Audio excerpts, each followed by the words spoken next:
एक गांव में आया हाथी, घंटी बजी, टन टन की आवाज हुई। संयोग की बात कि उस गांव में सभी अंधे रहते थे, अंधों का नगर था, पर अंधे देख नहीं सकते तो सुन तो सकते थे। घंटियों की आवाज सुनी, दौड़े दौड़े आए, चिल्ला कर कहा क्या है क्या है। महावत बोला हाथी है। अंधे बोले हम देखना चाहते हैं। महावत ने कहा तुम्हारी आंख नहीं, देखोगे कैसे?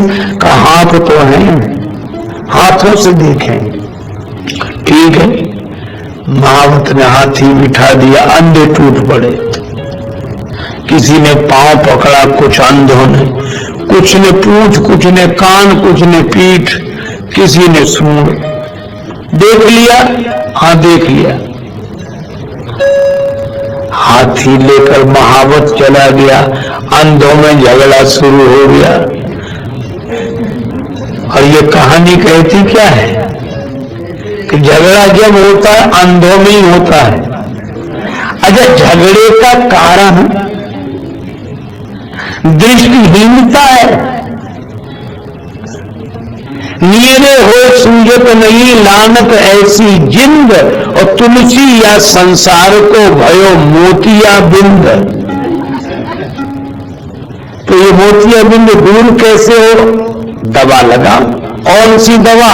गुरुपद रज मृदु मंजुल अंजन नयन अमीय द्रग दोष विभंजन।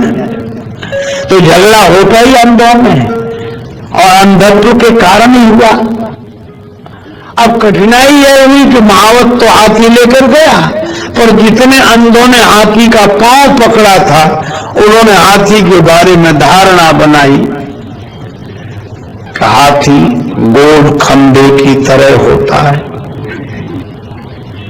पूंछ पकड़ने वाले बोले गलत, पतली लाठी की तरह होता है, उसके आगे बाल होते हैं। पीठ पकड़ने वाले बोले नहीं, गोल चबूतरे की तरह होता है। सूंड पकड़ने वाले बोले खुरदरे पेड़ की तरह, नीचे पतला ऊपर मोटा। कान पकड़ने वाले बोले अनाज साफ करने वाले सूप की तरह होता, छाजड़े की तरह होता है। अच्छा, अब आप बताओ कौन आदमी इनमें सही बोल रहा है? कोई सही नहीं बोल रहा, लेकिन बीच में कौन गलत बोल रहा है? जिसके हाथ में जितना आया उसने उसी तरह की धारा बना ली। अच्छा, आज जितनी भी समस्या है धारणा के कारण है, अपनी अपनी धारणा में जी रहे हैं। और इसीलिए एक समस्या हो गई। अब जितने पांव वाले थे, जो हाथी का पांव पकड़ा था, वो पूंछ वालों से नहीं बोलते थे। पूंछ वालों ने पांव वालों से बोलना बंद कर दिया। सूंड वालों का अलग संप्रदाय बन गया, कान वालों का अलग, पीठ वालों का अलग।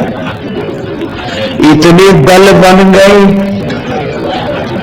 अब एक दल हो तो दल, और दो तीन दल हो तो दल दल।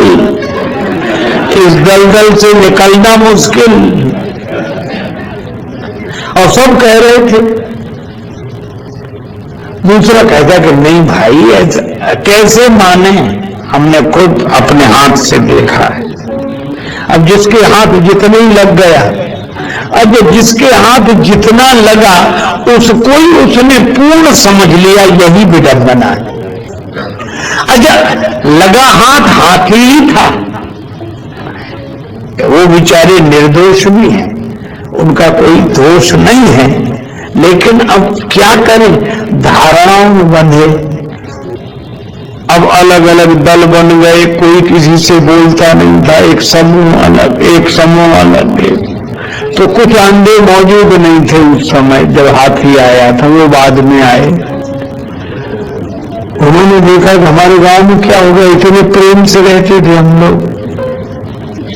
किसी ने कहा कि हाथी आया था, उससे ये विवाद हुआ। तो वो अंधे बोले कि इससे तो हम तभी मजे में थे जब हाथी हमारे गांव में नहीं आया था, ये हाथी ने तो और पथराव कर दिया। समाधान क्या? कुछ लोग बोले कि महावत कह गया था कि 4 दिन बाद लौट कर आएंगे, प्रतीक्षा करो। लौट कर आया, फिर घंटियां बजी, हाथी के आगमन की सूचना मिली, अंधों दौड़े।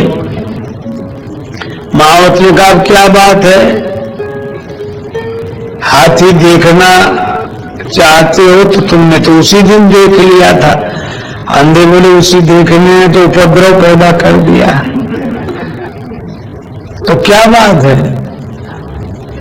एक ने कहा कि हाथी गोल खंबे की तरह होता है। महावत बोला हाँ वैसा भी है।